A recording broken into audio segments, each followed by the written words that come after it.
வணக்கமுங்க. நாளுக்கு நாள் பார்த்தீங்கன்னா தேங்காயும் சரி தேங்காய் பருப்பும் சரி விலை கிடுகிடுன்னு ஏறிக்கிட்டே இருக்குதுங்க. தேங்காய் வச்சிருக்கிறவங்க தேங்காய் பருப்பு வச்சிருக்கிறவங்க இனிமேல் தேங்காய் போடலான்னு இருக்கிறவங்க கூட விலைப்பட்டியலை தெரிஞ்சுக்கிறது ரொம்ப ஆர்வமாக இருக்கிறாங்க. குறிப்பாக நம்ம சேனல் நிறைய பார்க்குறீங்க, ரொம்ப சந்தோஷமுங்க. ஆனால் லைக் பண்ண மட்டும் மறந்துடுறீங்க. லைக் பண்ணிட்டு வீடியோ 4 பேருக்கு அனுப்பிச்சி வச்சிங்கன்னா அவங்களுக்கு ஒரு பயனுள்ளதாக இருக்குங்க. இன்றைக்கி ஒரு 2 மார்க்கெட் கமிட்டி தேங்காய் பருப்புக்கு 2 மார்க்கெட் கமிட்டி நிலவரமும் தேங்காய்க்கு ஒரு மார்க்கெட் கமிட்டி நிலவரம் நம்ம பார்க்க போகிறோங்க. ஈரோடு மாவட்டத்திலானுங்க. ஈரோடு மாவட்டமுங்க கோபிசெட்டிப்பாளையம்ங்க ஒழுங்குமுறை விற்பனை கூடத்துலைங்க 12/6/2025 அன்னைக்குங்க நடந்த ஏல விவரம்ங்க 1389 கிலோ தேங்காய் பருப்பு கொண்டு வந்திருக்காங்க விவசாயிகள்.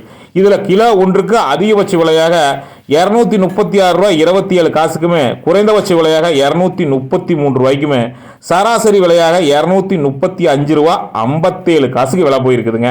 அதே மாதிரிங்க ஈரோடு மாவட்ட தாளவாடி ஒழுங்குமுறை விற்பனை கூடத்தில் 12/6/2025ங்க வியாழக்கிழமை அன்னைக்குங்க 10.48 குவிண்டால் வந்திருக்குதுங்க விற்பனைக்காக. அதிகபட்ச விலையாக 231 ரூபா 99 காசுக்குமே, குறைந்தபட்ச விலையாக 187 ரூபா 87 பைசாவுக்கு, சராசரி விலை 209 ரூபா 93 பைசாவுக்கு விற்பனை ஆகிருக்குதுங்க. தேங்காய் பருப்பு நாளுக்கு நாள் பார்த்தீங்கன்னா விலை ஏறிக்கிட்டே இருக்குதுங்க. நாமளும் ஒவ்வொரு மார்க்கெட் கமிட்டியாக போய் தேங்காய் பருப்பு நேரடியாகவே நம்ம தேங்காய் பருப்பு விஷுவலாக உங்களுக்கு காட்டிக்கிட்டு இருக்கிறோமுங்க.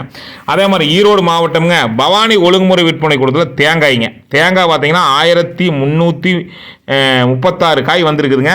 சிங்கிள் பீஸுங்க, ஒரு பீஸ் ஒரு காய். அதிகபட்ச விலை 27 ரூபா 50 காசுங்க, குறைந்தபட்ச விலை 20 ரூபாய்ங்க.